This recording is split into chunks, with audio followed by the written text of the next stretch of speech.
So when they come after the first visit, you know what are the high risk factors they have, whether they are low risk women or high risk women, and you have to individualize the antenatal care schedule depending on what problem they have, or they can be just followed as per the WHO ANC schedule and just follow that. And when they come, ask about quickening, ask whether they have any other newer developments, any kind of problem, whether they have any excessive vomiting continuing, any pain abdomen, anytime they have any bleeding per vaginum. So such things, any new developments are there, you have to inquire and ask about quickening once they cross about 16 to 18 weeks. Examination should include looking for anemia, and you have to check for the weight in every visit and document the weight. And after documenting the weight, it is very crucial to compare it with the previous weight and be satisfied that the progress of weight gain is satisfactory. Previous weight was 52 kgs, presently it is 52 kgs. What does it mean? She has not gained weight at all. So I should be cautious. After seeing also that she is 52 kgs, if I keep quiet, the purpose of antenatal care is not served at all. So always compare it with the previous weight and then look for a satisfactory weight gain. Blood pressure must be measured in every visit. Look for pedal edema. Any complaints of impending eclampsia like headache, blurring of vision, nausea, vomiting, epigastric pain, syncopial attacks should be routinely asked. Even if the woman does not complain, it is mandatory to ask about these things, especially beyond 28 weeks. History of vaginal bleeding and external ballotment could be elicited between 16 to 28 weeks of gestation, which is one of the confirmatory signs of normal pregnancy. In this era of ultrasound, external ballotment has lost its importance because external ballotment was used to differentiate molar pregnancy from the normal pregnancy. But now, once you put a probe, you can straight away say this is molar and this is a normal pregnancy. So external ballotment is only for a theoretical knowledge, students. So always measure the height from the symphysis to the fundus, and between 20 to 36 weeks, it is usually corresponding to the weeks of gestation. So if the symphysiofundal height, this is the xiphisternum, this is the umbilicus, this is the symphysis, and if the uterus is this way, you measure it.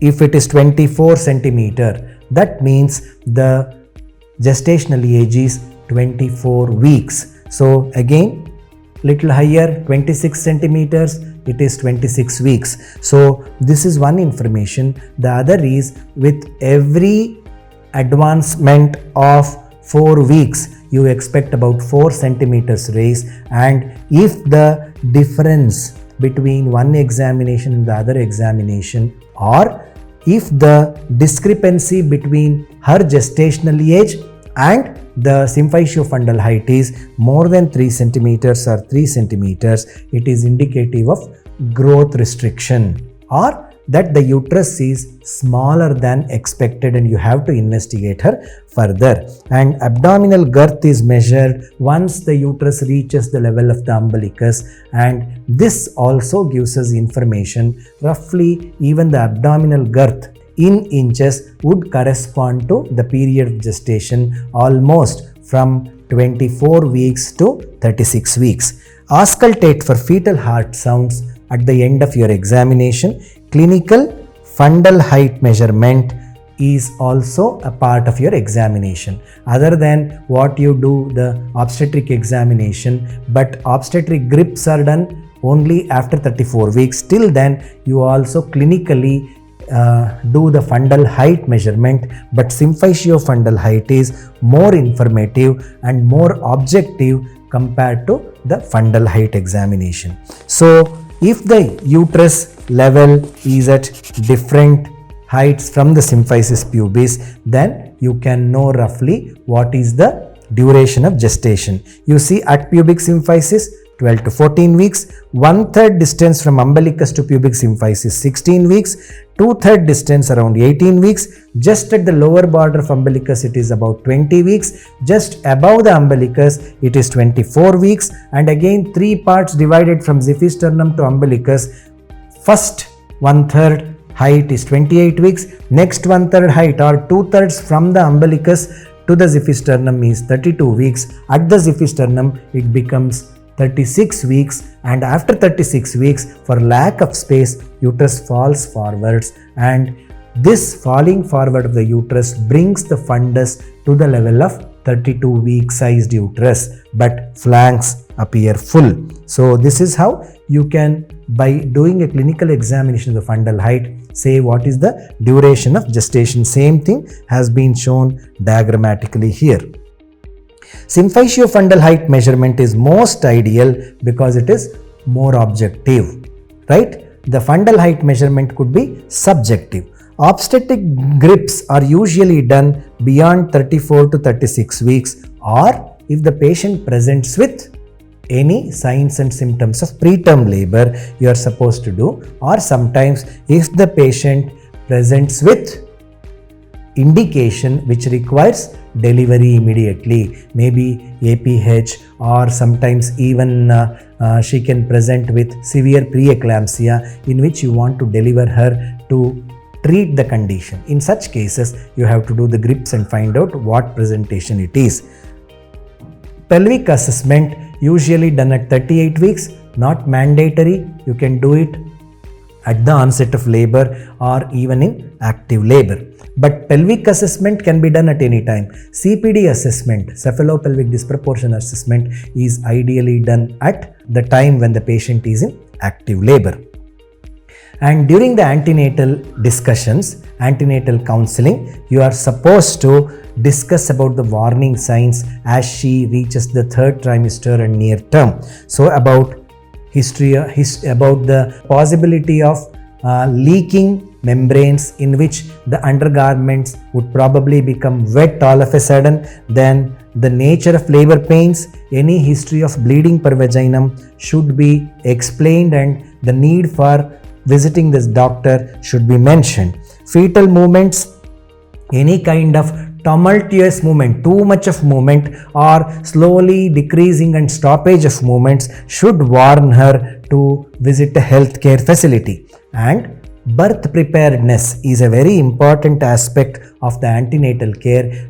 You should discuss with the woman where she wants to deliver, and if she chooses a place which is quite far from her house, how she is planning to reach that place, any transportation has been arranged, and what should she carry to the hospital when she is getting admitted, and about the baby care, what should be the arrangement, like keeping 1 or 2 attenders with her, and also talk about breastfeeding, possibility of cesarean section, contraception that she wants to avoid after the delivery. Everything should be discussed in detail.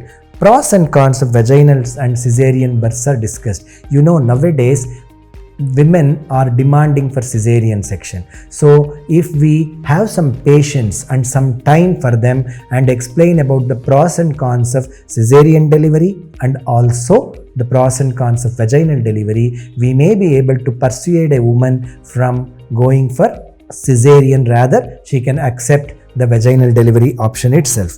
And information about stem cell and cord blood banking has to be provided. Though it is not available everywhere, but the obstetrician should be aware of this, and women who inquire or the couple who inquire should be informed about the availability. So what are the interventions that are planned during this period of antenatal care? Iron and folic acid tablets with 100 milligrams of elemental iron and 500 micrograms of folic acid are routinely given at least for 100 days starting from the 2nd trimester onwards. 1 to 1.5 grams of calcium should be given per day.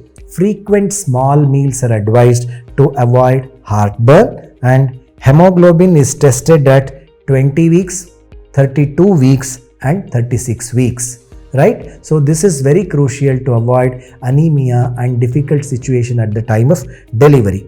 Urine culture is advisable in the second trimester to rule out asymptomatic bacteriuria. Though it is done in the first trimester, it can be repeated in the second trimester. And as per the DIPSI guidelines, okay, Diabetes in Pregnancy Study Group of India, this is the DIPSI, and as per their guidelines, 75 grams of glucose is given to the woman in 200 to 300 ml of water, irrespective of her fasting state. Any time of the day she can consume it. She should finish drinking it in around 10 minutes, and then after 2 hours of consumption of this 75 grams glucose water, a random blood sugar is done, and if that blood sugar shows to be more than 140 milligrams, she is diagnosed as diabetes. It is not a screening test, it is a test that will diagnose pregnancy. No more further examination is required, right? So this is called DIPSI test. Ideally, it is done once in the first trimester, again between 24 to 28 weeks of gestation. The same test has to be repeated. Anomaly scan is usually done by 18 weeks, and fetal echo, like you want to evaluate the cardia of the baby for some reason, 22 to 24 weeks is very ideal. And why 18 weeks is chosen for anomaly scan is that if you find some anomaly, if the couple wants to terminate the pregnancy, the option available in countries where 20 weeks is the limit for termination of pregnancy will get exceeded. So you go for scanning little earlier than 20 weeks. Any invasive procedure on the fetus if required, like amniocentesis, cardocentesis, could be planned.